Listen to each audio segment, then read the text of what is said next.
ముందుగా ఒక వార్త చదివి వినిపిస్తాను. ముంబై ఉగ్రదాడుల సమయంలో పోలీసు అధికారి హేమంత్ కర్కరేను పొట్టను పెట్టుకుంది ఉగ్రవాది కసబ్ కాదని ఆర్ఎస్ఎస్ విశ్వాసిగా ఉన్న ఓ పోలీసు అధికారి అంటూ మహారాష్ట్ర కాంగ్రెస్ సీనియర్ నేత విఎన్ వడెట్టివార్ చేసిన వ్యాఖ్య తీవ్ర దుమారం రేపుతుంది. అప్పటి పబ్లిక్ ప్రాసిక్యూటర్ ప్రస్తుతం ముంబై నార్త్ సెంట్రల్ బీజేపీ అభ్యర్థి ఉజ్వల్ నికం లక్ష్యంగా వడ్డెట్టివార్ తీవ్ర ఆరోపణలు సంధించారు. బిర్యానీ అంశం తీసుకొచ్చి నికం కాంగ్రెస్ మీద బురద జల్లారు.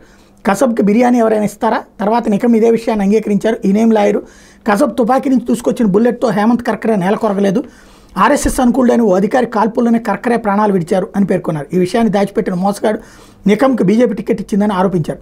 వడ్డెట్టివారి వ్యాఖ్యల మీద బీజేపీ జాతీయ ప్రధాన కార్యదర్శి వినోద్ తావడే స్పందించారు. ఆ వర్గం ఓట్ బ్యాంక్ కోసం కాంగ్రెస్ ఎంతటి నీచానికైనా దిగజారుతుందని మండిపడ్డారు. ఉగ్రవాదులకు వంతపాడేందుకు కాంగ్రెస్ నేతలకు సిగ్గు అనిపించడం లేదా అని నిలదీశారు. అనంతరం వడ్డెట్టివారు తన వ్యాఖ్యల మీద వివరణిచ్చారు. మాజీ ఐజీపీ ఎస్ఎం ముష్రిఫ్ రాసిన పుస్తకంలోని అభిప్రాయాలను తాను ఇక్కడ ప్రస్తావించానని ఆయన సమర్థించుకున్నారు. ఉగ్రదాడులను ప్రతిఘటిస్తూ వీరమరణం పొందిన కర్కరే హీరోగా కీర్తి తెచ్చుకున్నారు.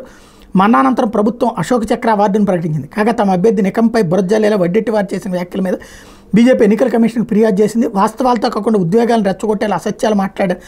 వడ్డెట్టివారిపై చర్యలు తీసుకోవాలని ఈసీని కోరినట్టు బీజేపీ ముంబై అధ్యక్షుడు ఆశీష్ శేఖర్ వెల్లడించారు. ముందు అసలు భారతీయ జనతా పార్టీ అనేది పక్కన పెట్టేయండి, ఆ మాట అన్నటువంటి వాడిని కాంగ్రెస్ పార్టీ సస్పెండ్ చేస్తే సహేతుకంగా ఉంటుంది. ఎందుకంటే కసబ్ అనేవాడు తుపాకులతో ఈ దేశం మీదకి వచ్చి కనబడ్డ వాళ్ళందరినీ కాల్చి చంపుతూ ఉంటే వాడిని పట్టుకున్నారు.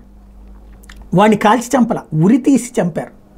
దానికి ఆర్ఎస్ఎస్ వాడు చంపాడు అని చెప్పి, ఎస్ ఆర్ఎస్ఎస్ వాడు చంపితే ఇంకా గర్వంగా ఫీల్ అవ్వాలి. తప్పేంటి?